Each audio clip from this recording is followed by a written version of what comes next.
Los ecos de la masacre aún resuenan en el aire denso de Tlatelolco, un grito ahogado por siglos de silencio y versiones distorsionadas. Era el año 1521, y lo que se presentó como la culminación de una conquista fue, para miles, el inicio de un horror indescriptible, un genocidio sistemático y brutal, perpetrado bajo el velo de la civilización.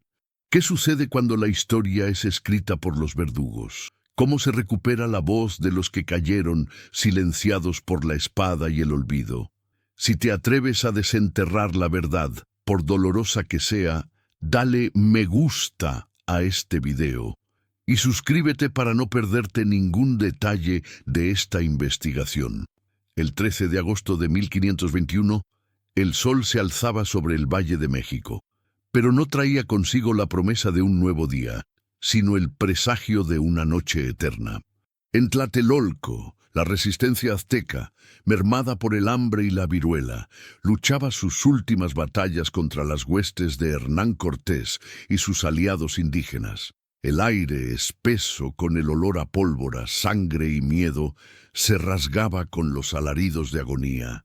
No era una batalla, era una carnicería. Miles de guerreros valientes, sus cuerpos famélicos apenas sostenidos por el orgullo, caían uno tras otro. Pero no solo ellos.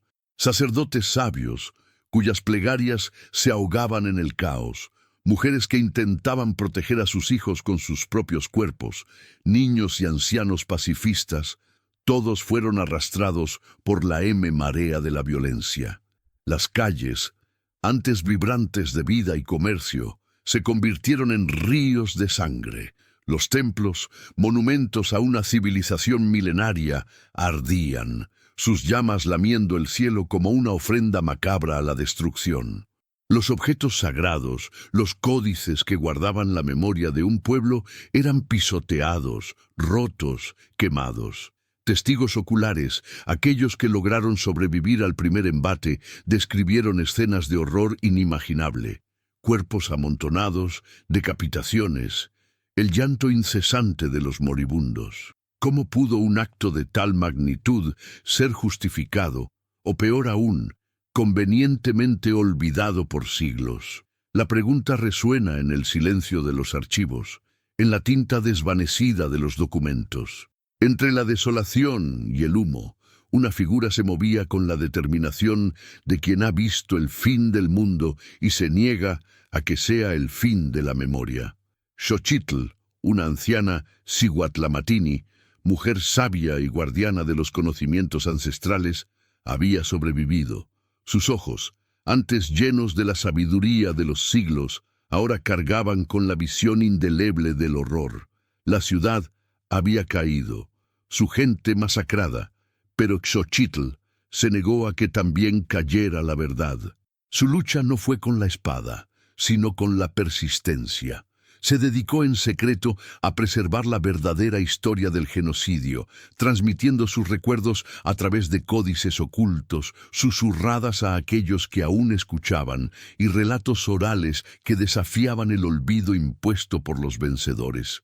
Su resistencia fue silenciosa, una semilla plantada en la tierra arrasada, esperando el tiempo propicio para germinar. ¿Hasta dónde serías capaz de llegar para proteger una verdad que la historia oficial se empeña en enterrar? ¿Arriesgarías tu vida y tu legado por aquellos que ya no tienen voz? La determinación de Xochitl fue el primer acto de una larga y dolorosa búsqueda de justicia. Si sientes la urgencia de honrar a los caídos y desafiar el silencio, comparte esta historia en tus redes y deja un comentario. ¿Qué legado crees que es más poderoso, la conquista o la resistencia? La brutalidad del 13 de agosto de 1521 no terminó con el último alarido de agonía. Con el humo aún flotando sobre las ruinas humeantes de Tlatelolco, la imposición de un nuevo orden comenzó, cimentado en el miedo y el silencio. La comunidad indígena sobreviviente, diezmada y despojada, se encontró dividida. Aquellos que habían colaborado con los conquistadores se beneficiaron de una paz precaria, mientras que los leales a la memoria de un imperio caído fueron relegados a las sombras, obligados a adoptar una nueva fe y a olvidar su pasado. Los rumores corrían como veneno por las calles recién trazadas, susurros sobre pactos oscuros, traiciones y la verdadera magnitud de la barbarie. ¿Quién había entregado a quién?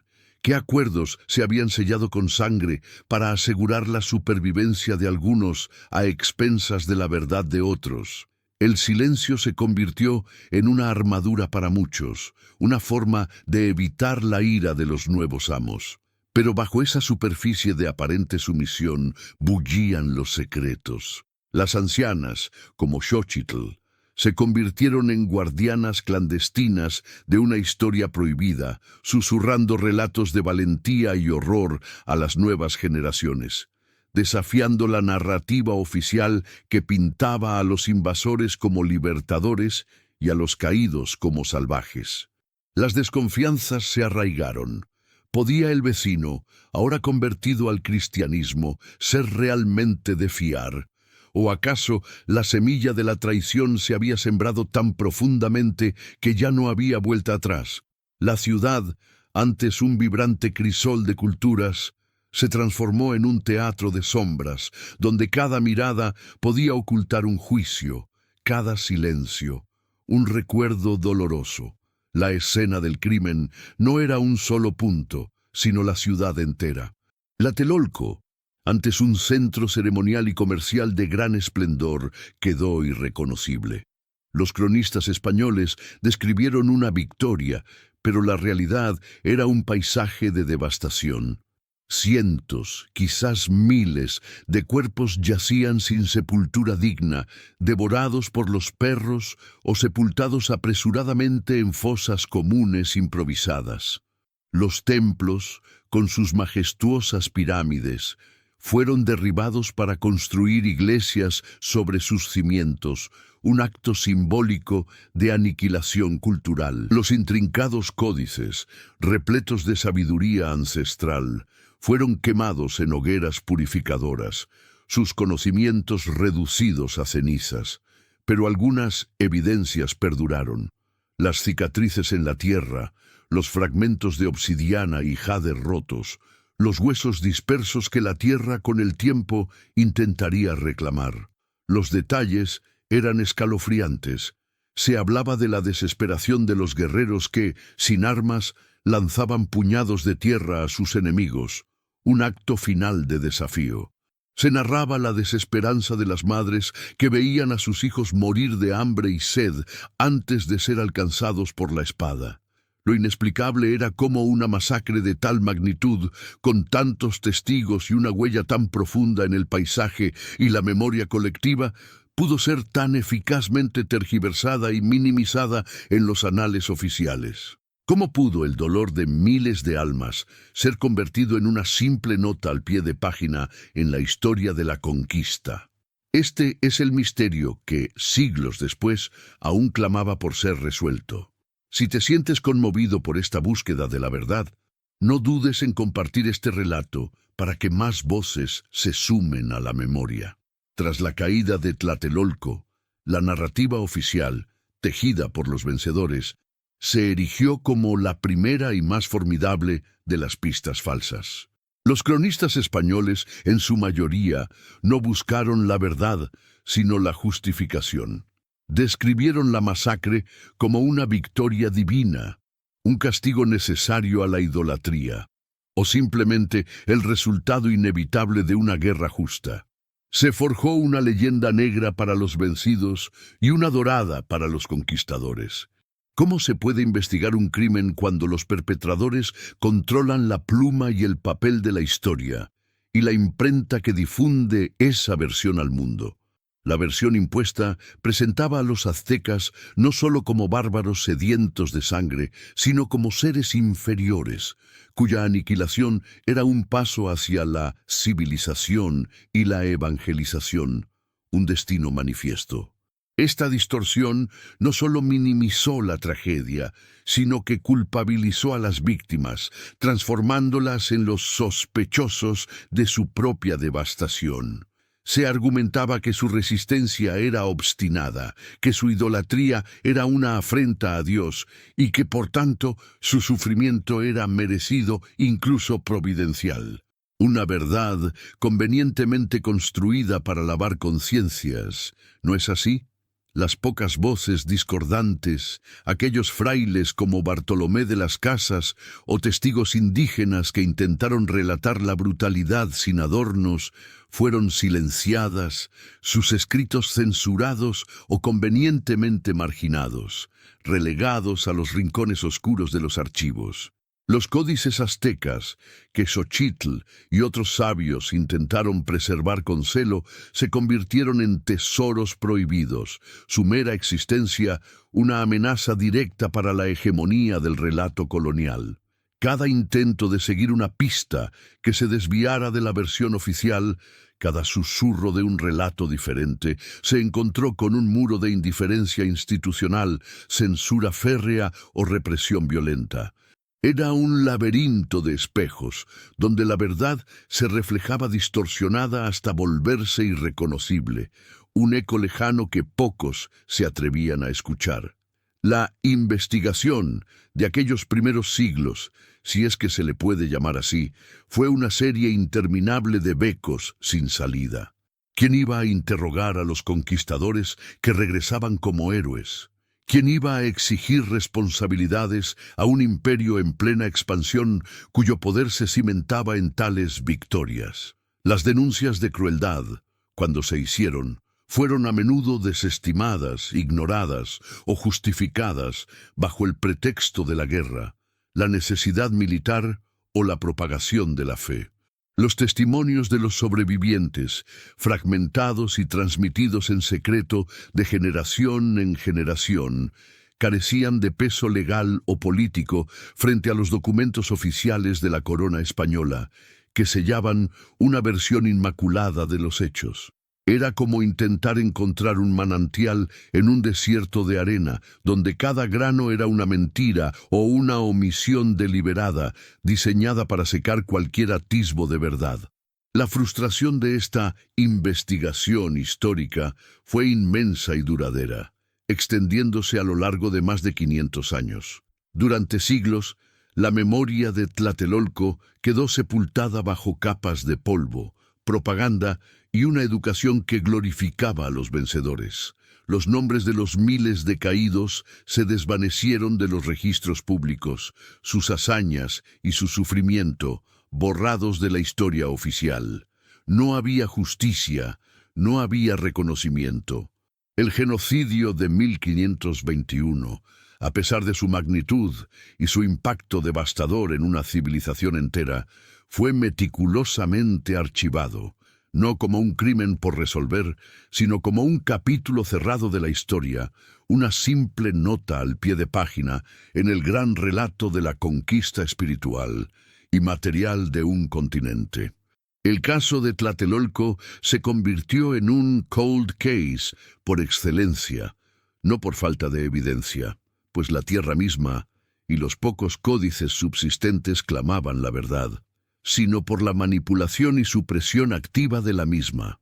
Las pruebas que apuntaban a la barbarie fueron destruidas, tergiversadas o desacreditadas con saña. Los sospechosos, los líderes de la conquista y el sistema colonial que lo respaldó, nunca fueron juzgados, sino glorificados, sus estatuas erigidas en plazas públicas. La impunidad se consolidó, y con ella la peligrosa idea de que ciertas atrocidades pueden ser borradas de la memoria colectiva si los poderosos así lo desean. ¿Puede un crimen de esta escala, que marcó el destino de un continente, realmente quedar impune para siempre, oculto a plena vista de las generaciones futuras? ¿O hay siempre una grieta en la fachada del olvido, un hilo suelto en la maraña de la historia oficial, esperando ser encontrado por alguien lo suficientemente obstinado como para tirar de él sin importar el tiempo transcurrido? La pregunta quedó suspendida en el aire por siglos, esperando el paso del tiempo y la llegada de una nueva era de nuevas herramientas, de nuevas voces que se atrevieran a desenterrar lo que parecía irrecuperable. Si crees que ninguna verdad puede ser enterrada para siempre, deja un comentario con tu opinión sobre cómo la historia puede finalmente hacer justicia a los silenciados. Pero el tiempo, ese implacable excavador de verdades, no siempre conspira con el olvido. 500 años después de que el polvo de Tlatelolco se asentara sobre sus secretos, una nueva voz comenzó a resonar en los pasillos acartonados de la academia. La doctora Elena Vargas, historiadora y arqueóloga, no era una investigadora policial en el sentido tradicional, pero su obsesión por los crímenes del pasado era tan feroz como la de cualquier detective tras un asesino. Impulsada por una profunda conexión con sus raíces mesoamericanas y una inquebrantable sed de justicia, Elena no podía aceptar la versión edulcorada de la conquista que le habían enseñado. Para ella, Tlatelolco no era un capítulo cerrado, sino una herida abierta, un cold case, que clamaba por ser reabierto. Su dedicación era casi monacal. Pasaba noches enteras en archivos empolvados, descifrando manuscritos coloniales, comparando versiones, buscando las grietas en la narrativa oficial donde la verdad pudiera haberse filtrado. Se enfrentó a la resistencia académica, a colegas que preferían mantener la comodidad de las versiones establecidas, a instituciones que veían su trabajo como una revisión incómoda de la historia. ¿Para qué remover el pasado?, le decían. Pero Elena sabía que no se trataba de remover, sino de desenterrar, de dar voz a quienes fueron silenciados. Su vida personal se desdibujaba ante la magnitud de su misión. Sacrificó relaciones, horas de sueño y la tranquilidad de una carrera convencional por la promesa de una justicia tardía. Su frustración era palpable cada vez que un documento clave parecía perdido, cada vez que una pista se desvanecía en la ambigüedad de las traducciones antiguas o cuando encontraba una nueva capa de la censura colonial. Sin embargo, el siglo XXI traía consigo nuevas herramientas, nuevas perspectivas. El avance científico para Elena no residía en el análisis forense de un cuerpo, sino en la aplicación de metodologías rigurosas a la historia y la arqueología. Utilizó la dendrocronología para datar con mayor precisión los restos de madera carbonizada en los sitios de Tlatelolco, revelando la intensidad y la simultaneidad de los incendios. La paleografía digital le permitió restaurar y analizar códices indígenas fragmentados, aquellos que Xochitl y otros habían intentado preservar, cuyos relatos ofrecían una perspectiva radicalmente diferente a la de los cronistas españoles. Estos códices no hablaban de una victoria justa, sino de un genocidio, de la brutalidad de la invasión y de la desesperada resistencia de un pueblo. ¿Eran estas las voces de los caídos, finalmente encontrando un eco a través de los siglos? Las excavaciones arqueológicas modernas, con técnicas estratigráficas avanzadas, comenzaron a revelar patrones de enterramientos masivos y evidencias de trauma que contradecían las descripciones de batallas ordenadas. Se encontraron restos de mujeres y niños con heridas de combate, desmintiendo la idea de que solo los guerreros habían perecido. La geoarqueología, al analizar la composición del suelo y los sedimentos, pudo identificar áreas de concentración de cenizas y restos orgánicos que sugerían hogueras masivas y una limpieza post-masacre, un intento de borrar la evidencia del horror. La ciencia no solo hablaba, clamaba. Cada fragmento de cerámica, cada hueso, cada línea recuperada de un códice antiguo, era una pieza de un rompecabezas que, por siglos, había estado incompleto, o peor aún, manipulado. Estas nuevas evidencias, dispersas y difíciles de conectar, comenzaron a formar un patrón innegable. La historia oficial, escrita con la pluma del vencedor, se tambaleaba ante el peso de los hechos desenterrados. La esperanza, que parecía una quimera para un crimen tan antiguo, comenzó a reavivarse en el corazón de Helena. ¿Podría la obstinación de una historiadora, armada con la ciencia y la verdad, finalmente desmantelar el muro de silencio erigido por la conquista? ¿Sería posible, después de medio milenio, que los gritos de agonía de Tlatelolco encontraran su justicia en la memoria colectiva? Si crees que el conocimiento y la persistencia son las armas más poderosas contra el olvido, comparte esta historia y déjanos un comentario. ¿Cuál es el crimen más grande, la masacre o su posterior ocultamiento? La doctora Helena Vargas, tras años de dedicación casi solitaria, sentía cómo los hilos dispersos de la historia comenzaban a tejerse en una tela innegable. La obsesión que la había consumido finalmente rendía frutos. Aquellos fragmentos de códices, restaurados digitalmente, hablaban con una claridad brutal.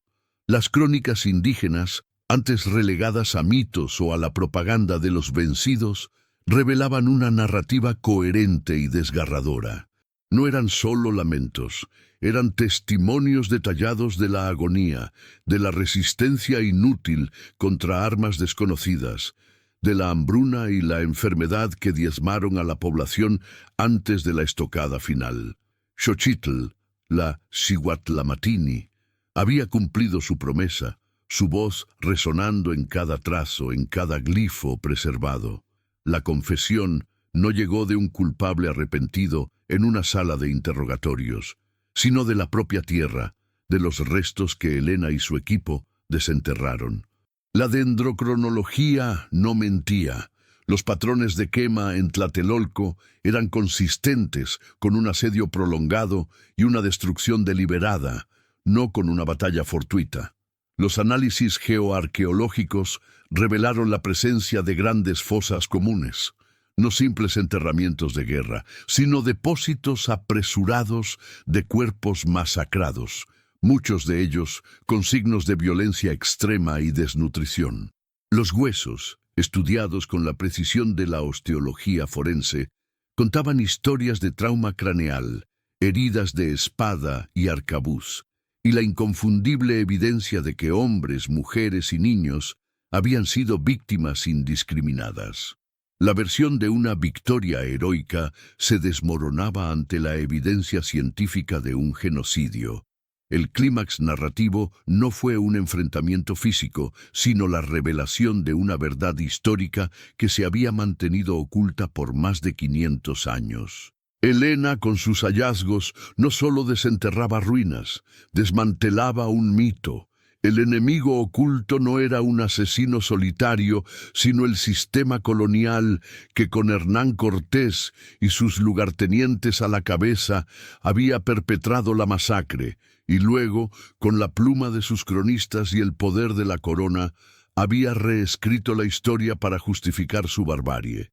El culpable era la estructura misma que había permitido la impunidad y la tergiversación. Los documentos coloniales, reexaminados a la luz de las nuevas pruebas, revelaban las contradicciones, las omisiones deliberadas, el lenguaje eufemístico que encubría la brutalidad. Las pocas voces disidentes de la época, como la de Fray Bartolomé de las Casas, que antes parecían exageraciones, ahora se alineaban perfectamente con la evidencia arqueológica y paleográfica. La presentación de los resultados de la doctora Vargas fue un terremoto en el mundo académico y más allá. Ya no se podía ignorar la magnitud del horror de Tlatelolco. La verdad, cruda y dolorosa, emergía de las sombras reclamando su lugar en la memoria colectiva. Las huestes conquistadoras, antes glorificadas sin fisuras, eran ahora confrontadas con el peso de sus acciones. El sistema colonial, que había perpetuado la impunidad, se veía obligado a reconocer la mancha indeleble de un genocidio. La lucha de Xochitl, silenciosa y obstinada, había encontrado su eco más allá del tiempo. Sin embargo, el rescaldo final de esta revelación no traía un cierre total. La justicia, en el sentido de castigo a los perpetradores, era imposible después de medio milenio. Las heridas de la historia eran demasiado profundas para sanar de la noche a la mañana. Aún quedaban dudas, no sobre lo sucedido, sino sobre cómo las sociedades contemporáneas asimilarían esta verdad. ¿Podría la memoria colectiva de México y del mundo confrontar plenamente este capítulo oscuro sin caer en nuevas polarizaciones? ¿Sería este el inicio de una verdadera reconciliación con el pasado, o solo una nueva batalla en la incesante guerra de narrativas? La verdad de Tlatelolco, aunque finalmente desenterrada, dejaba un legado complejo. Era un recordatorio urgente de que la historia no es estática, que siempre hay capas por desvelar y voces por escuchar. El silencio ya no podía cubrir la sangre derramada, ni la propaganda podía borrar el dolor de miles de vidas. Pero la pregunta final persistía. ¿Estamos realmente preparados para aceptar las verdades más incómodas de nuestro pasado? ¿O preferimos seguir viviendo en la comodidad de los mitos? Si esta historia te ha hecho reflexionar sobre la importancia de la verdad histórica, te invitamos a compartir este relato y a dejar tus comentarios sobre cómo crees que las sociedades deben confrontar sus propios cold cases históricos. La revelación de la doctora Vargas no fue un susurro, sino un estruendo que sacudió los cimientos de la historiografía oficial. El mundo académico, inicialmente escéptico, se vio obligado a confrontar la avalancha de pruebas irrefutables. Las revistas especializadas estallaron en debates. Congresos internacionales se dedicaron a reexaminar el descubrimiento de América y la conquista de México bajo una luz cruda y desmitificada. Pero la verdad, por más contundente que fuera, no fue recibida sin resistencia.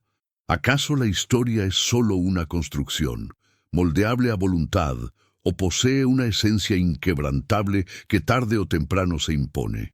Los defensores de la narrativa tradicional, aquellos que habían invertido toda su carrera en perpetuar la versión heroica de los conquistadores, se alzaron en armas. Acusaron a Helena de revisionismo, de politizar el pasado, de buscar la confrontación. Había quienes, por comodidad intelectual, por arraigo a viejos paradigmas o por un nacionalismo malentendido, se negaban a aceptar que los héroes fundacionales de su nación pudieran ser, al mismo tiempo, los arquitectos de un genocidio. El conflicto central que la premisa había planteado, la lucha por exhumar la verdad frente al encubrimiento sistémico, no terminaba con la revelación, solo cambiaba de campo de batalla. Ahora, la lucha era por la memoria, por el alma de una nación. La doctora Vargas, que había sido la investigadora obstinada en el silencio de los archivos, se convirtió en una figura pública, una voz incómoda que desafiaba el consenso. Sus conferencias llenaban auditorios, sus libros se agotaban y sus entrevistas generaban oleadas de debate en las redes sociales. Para muchos, Helena era una heroína que finalmente daba voz a los silenciados, una campeona de la justicia histórica. Para otros, era una figura divisiva, una agitadora que amenazaba la unidad nacional al desenterrar viejas heridas. ¿Es el rol del historiador complacer o confrontar? ¿Es posible sanar una herida sin antes limpiarla, por doloroso que sea el proceso? La sociedad mexicana en particular se vio envuelta en una profunda introspección. Las estatuas de conquistadores, antes símbolos incuestionables, comenzaron a ser vistas con nuevos ojos. Los nombres de calles y plazas que honraban a los verdugos se volvieron puntos de controversia. Los debates no se limitaban a los círculos académicos, se filtraron a las aulas de primaria y secundaria, a los medios de comunicación, a las cenas familiares. Las nuevas generaciones, armadas con la evidencia que Helena había desenterrado, exigían una relectura de su propia identidad, una que incluyera el dolor y la resistencia de sus ancestros indígenas.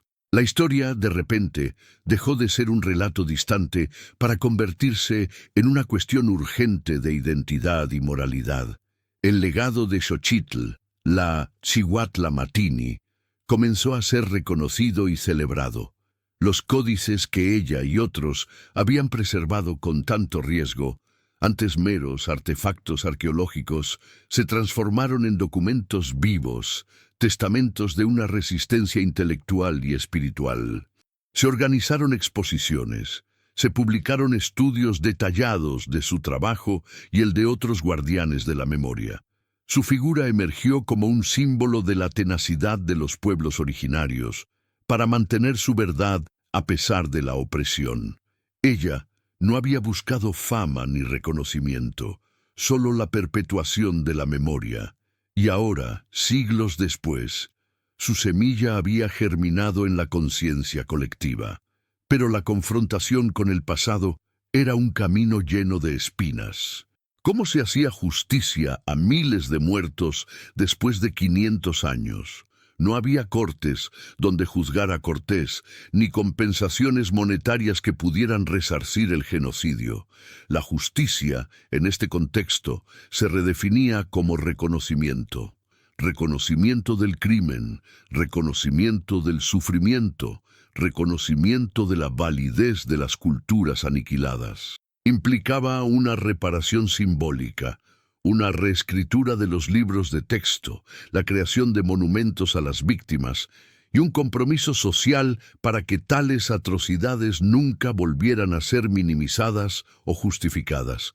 Pero, ¿era suficiente? ¿Podría la verdad por sí sola cerrar las heridas de un pasado tan brutal o simplemente las abría de nuevo, más profundas y expuestas? La tensión era palpable. La verdad de Tlatelolco no solo revelaba un crimen histórico, sino que exponía las estructuras de poder que durante siglos habían beneficiado del silencio. Era un recordatorio de cómo la historia puede ser una herramienta de dominación y cómo su reescritura es un acto de liberación. El cold case de Tlatelolco, una vez resuelto en términos de evidencia, se transformaba en un caso vivo, un catalizador para un examen profundo de la identidad nacional y la relación de una sociedad con su pasado. ¿Qué responsabilidades colectivas nacen de una verdad tan devastadora? ¿Y cómo se construye un futuro más justo sobre los cimientos de un pasado tan brutalmente desenterrado? La respuesta no era sencilla, y la lucha por la memoria apenas comenzaba. Si te sientes parte de esta búsqueda de justicia histórica, comparte este análisis y déjanos tus reflexiones sobre cómo una nación puede reconciliarse con su propia historia. La verdad revelada por la doctora Elena Vargas no fue un punto final, sino el catalizador de una nueva y compleja batalla. La lucha por la memoria, que se había anticipado, estalló con una fuerza que desbordó los claustros académicos. El impacto de sus hallazgos resonó en las esferas políticas, sociales y culturales, desatando un torbellino de emociones y exigencias. ¿Cómo se reconstruye la identidad de una nación cuando sus cimientos heroicos se revelan manchados de sangre y silencio? El gobierno, presionado por la creciente evidencia y la opinión pública, se encontró en una encrucijada. Ignorar los hallazgos de Elena era insostenible. Aceptarlos implicaba una reevaluación dolorosa y una confrontación con siglos de narrativa oficial. Inicialmente, hubo una resistencia cautelosa, intentos de minimizar el alcance de las implicaciones, de calificarlo como una interpretación más de la historia.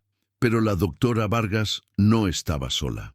La movilización social, impulsada por colectivos indígenas, activistas de derechos humanos y jóvenes historiadores, amplificó su voz. Las redes sociales se convirtieron en un campo de batalla donde los fragmentos de códices, las imágenes de los restos óseos y los análisis dendrocronológicos se compartían viralmente, confrontando directamente los mitos arraigados.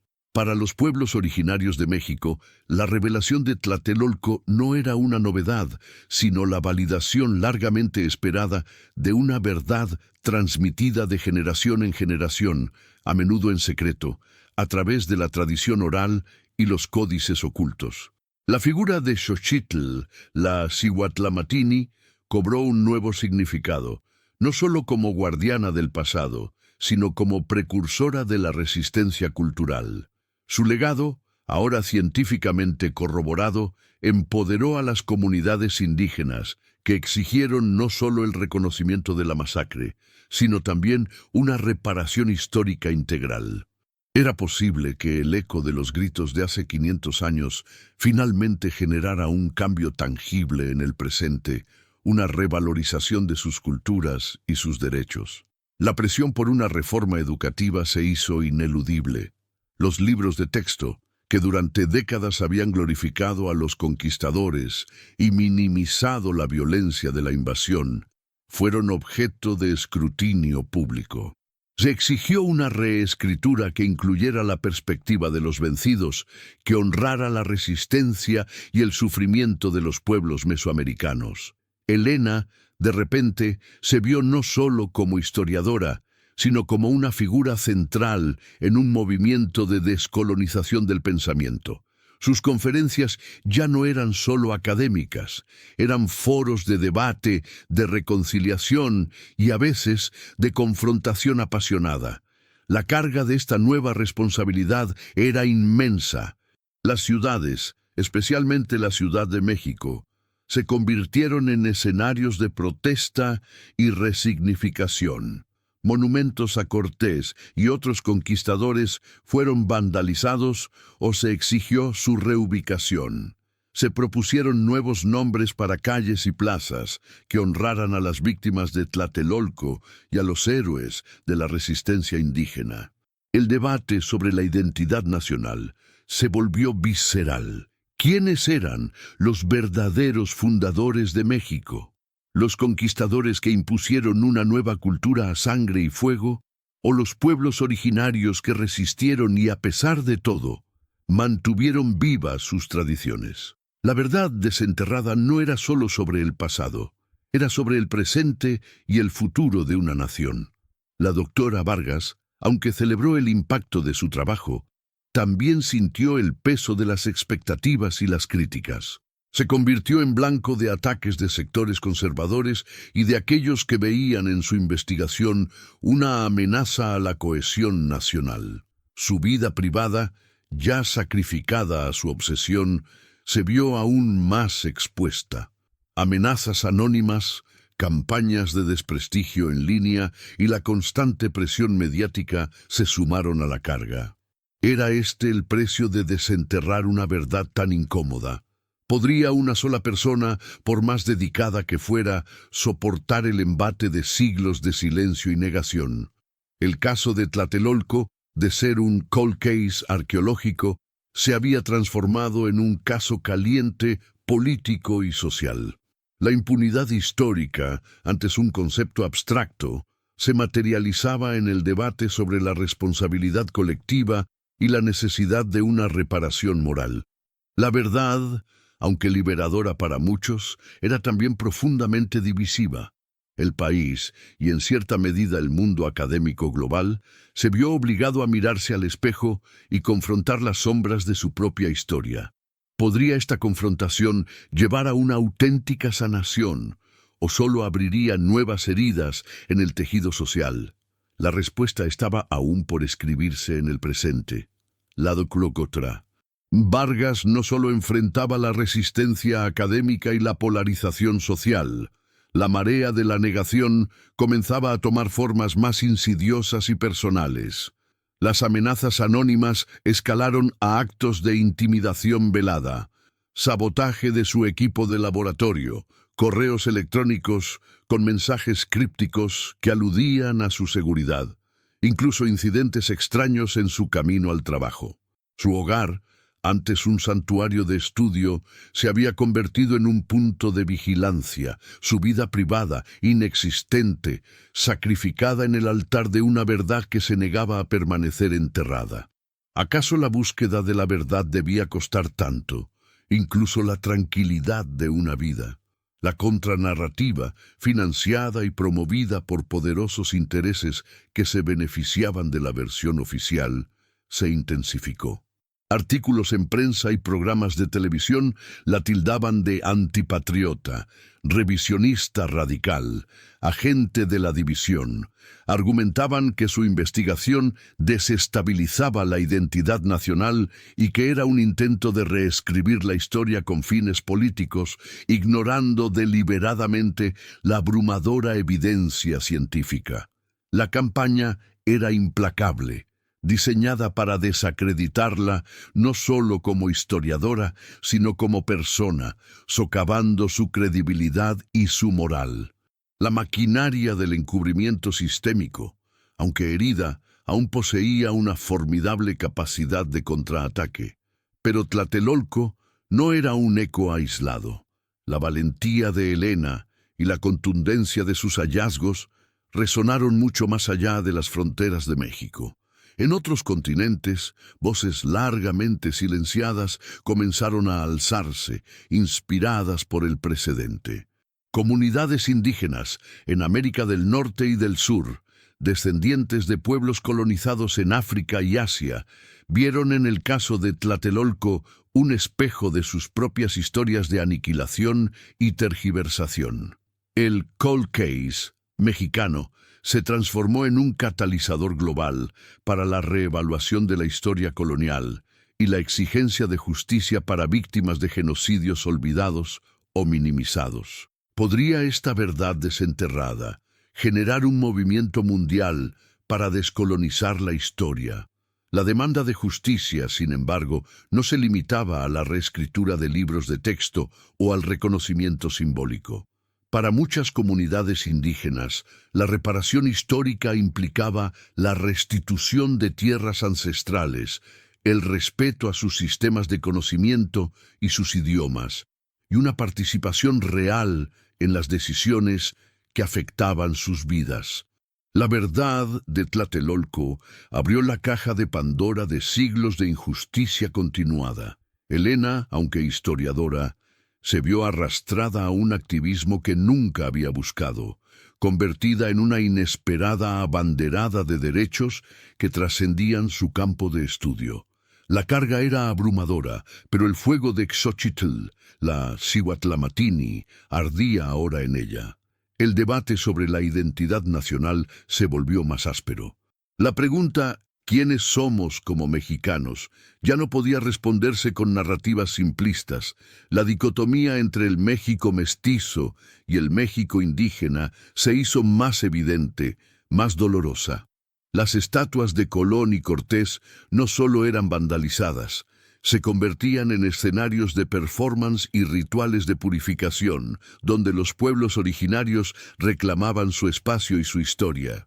Los museos y archivos, antes guardianes de la narrativa oficial, se vieron obligados a reevaluar sus colecciones y sus exposiciones, a dar voz a los códices ocultos y a los testimonios marginales que Elena había sacado a la luz. La tensión social crecía.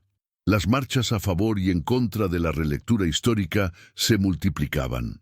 Los medios de comunicación en su mayoría se vieron superados por la complejidad del debate, a menudo reduciéndolo a eslóganes simplistas.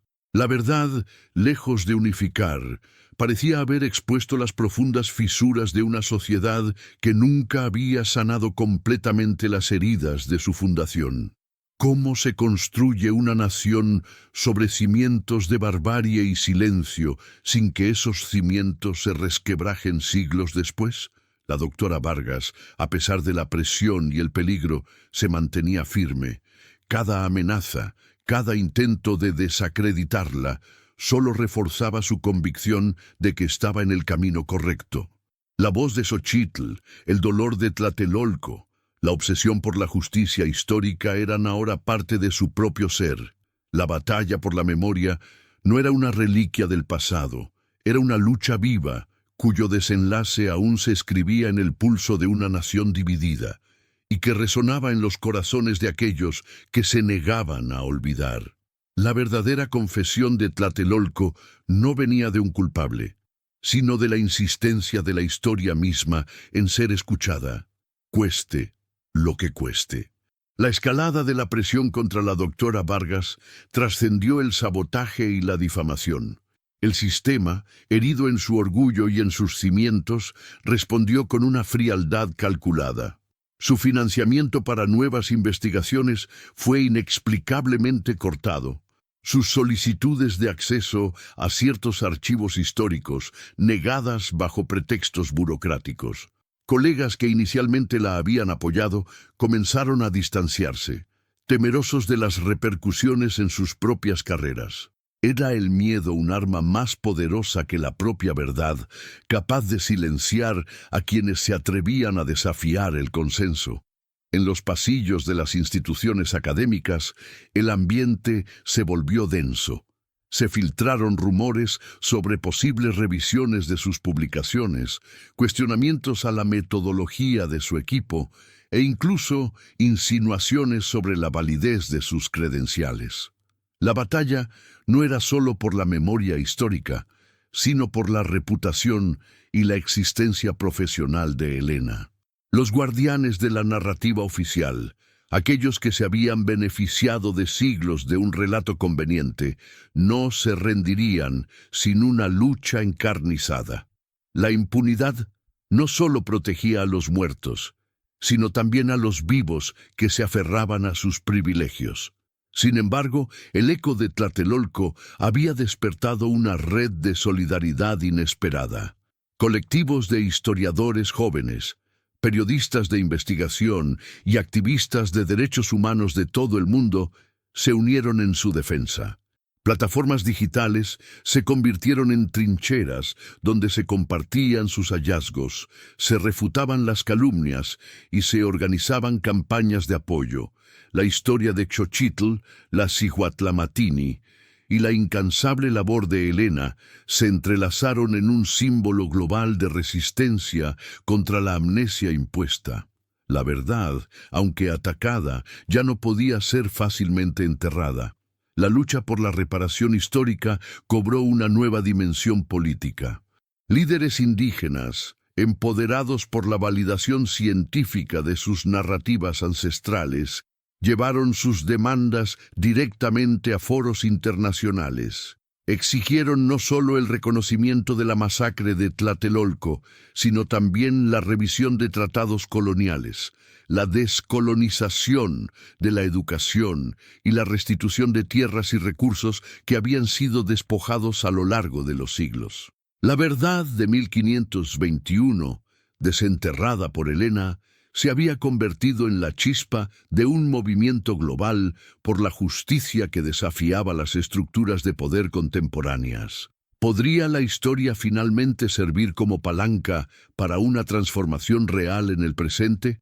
El gobierno, atrapado entre la presión internacional y la resistencia interna de los sectores conservadores, se vio obligado a tomar medidas simbólicas que para muchos resultaban insuficientes. Anunció la creación de comisiones de la verdad, la revisión de algunos textos escolares y el apoyo a proyectos de memoria histórica. Pero estas acciones eran vistas como gestos vacíos por aquellos que demandaban una reparación integral, un cambio estructural que abordara las injusticias sistémicas que aún persistían. La verdad de Tlatelolco no era un mero hecho del pasado. Era una herida abierta que exigía una cura profunda y compleja, y no solo vendajes superficiales. Helena, exhausta pero inquebrantable, entendía que la batalla final no se libraría en los archivos ni en los congresos, sino en el corazón y la mente de la sociedad. La confesión que buscaba no era la de un individuo, sino la de una nación, de una civilización que debía confrontar su propia barbarie para poder sanar. Su obsesión, alimentada por la voz silente de Xochitl y los gritos ahogados de Tlatelolco, se había transformado en una misión colectiva. El camino hacia la justicia era largo y tortuoso, lleno de peligros y sacrificios. Pero la verdad, una vez desenterrada, tiene una fuerza imparable. ¿Qué precio estaría dispuesta a pagar una nación para, finalmente, reconciliarse con su historia más oscura? La respuesta a esa pregunta se cernía en el horizonte, tan incierta como el destino de aquellos que se atrevían a buscarla. La verdad de Tlatelolco, desenterrada con tanto esfuerzo, finalmente se impuso. El aluvión de evidencia científica, los testimonios ancestrales validados y la presión global se volvieron un muro infranqueable para la narrativa oficial. El punto de inflexión llegó con la publicación de una investigación conjunta, liderada por Elena Vargas, que integraba arqueología, dendrocronología, análisis de ADN en restos óseos y la interpretación de códices ocultos. No era una interpretación más, era una reconstrucción irrefutable de la masacre, con nombres, fechas y detalles que ningún negacionista podía ya refutar. El enemigo oculto, el sistema que había perpetuado el silencio, se vio obligado a ceder. El clímax narrativo no fue un juicio con un único culpable, sino la confesión colectiva de una nación. El gobierno, acorralado por la opinión pública y el escrutinio internacional, emitió una declaración histórica. Por primera vez en 500 años, se reconoció oficialmente la brutalidad de la masacre de Tlatelolco como un genocidio y no como una simple caída o victoria.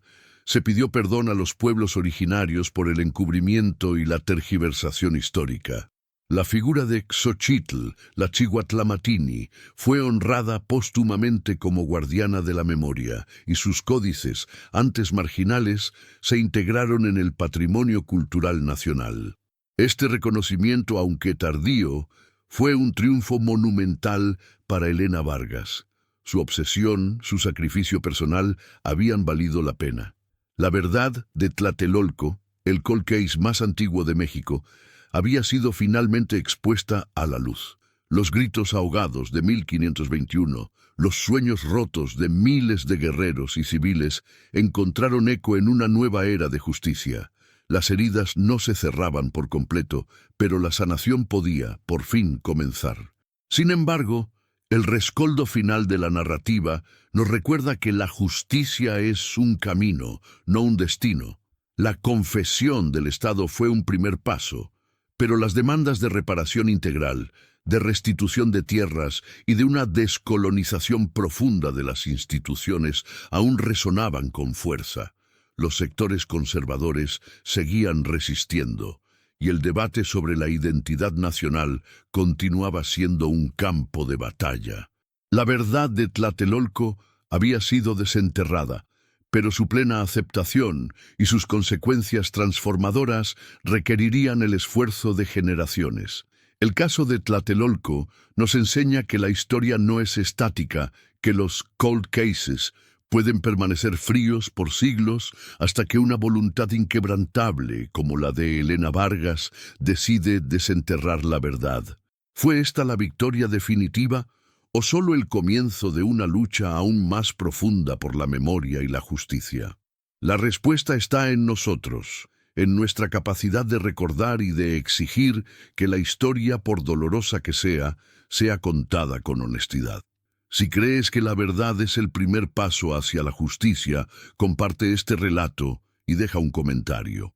¿Qué otras verdades históricas crees que esperan ser desenterradas para sanar el presente?